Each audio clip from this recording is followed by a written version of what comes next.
بسم اللہ الرحمن الرحیم۔ Hello guys, welcome to our channel. آج کی اس ویڈیو کے اندر ہم بات کریں گے کرونا وائرس کے بارے میں۔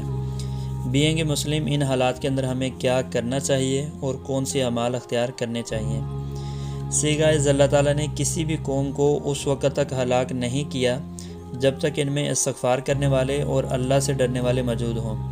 لہٰذا زیادہ سے زیادہ اللہ کی بارگاہ میں ہمیں دعائیں کرنی چاہیے اور اس وقت ان حالات کے اندر استغفار کا اہتمام کرنا چاہیے، اجتماعی سطح پہ بھی اور انفرادی سطح پہ بھی، اور آئندہ کے لیے گناہ نہ کرنے کا عزم کرنا چاہیے اور رب کے حضور سچی اور پکی توبہ کرنی چاہیے۔ اور دوسرا یہ کہ اللہ کی راہ میں ہمیں زیادہ سے زیادہ اپنا مال خرچ کرنا چاہیے، خیرات کرنی چاہیے، صدقہ کرنا چاہیے، کیونکہ صدقہ بلاؤں کو ٹال دیتا ہے، اس سے مصیبتیں رفع ہوتی ہیں اور پریشانیوں کا خاتمہ ہوتا ہے، یعنی یہ مصیبتوں اور پریشانیوں کے آگے ڈھال بن جاتا ہے۔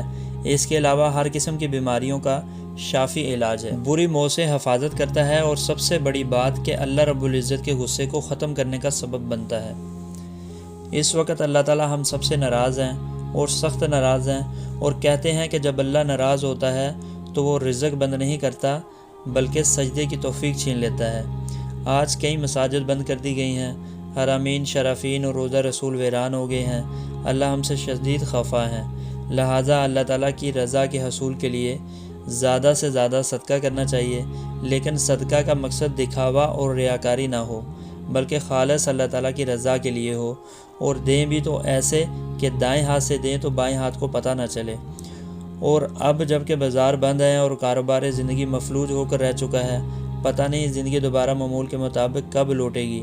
لہٰذا ایسے حالات میں ہمیں چاہیے کہ اپنے ارد گرد نظر دوڑائیں اور اپنے جاننے والوں میں غریب، دہاڑی دار لوگ، مزدور طبقے کے لوگ، غریب گھرانوں سے تعلق رکھنے والے افراد کی انفرادی طور پر حسب استطاعت مدد کرنی چاہیے۔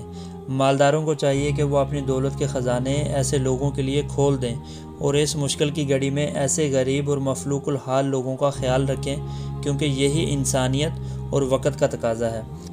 اللہ تعالیٰ ہم سب کو اس وبا سے محفوظ رکھیں اور اپنی راہ میں مال خرچ کرنے کی توفیق عطا فرمائیں۔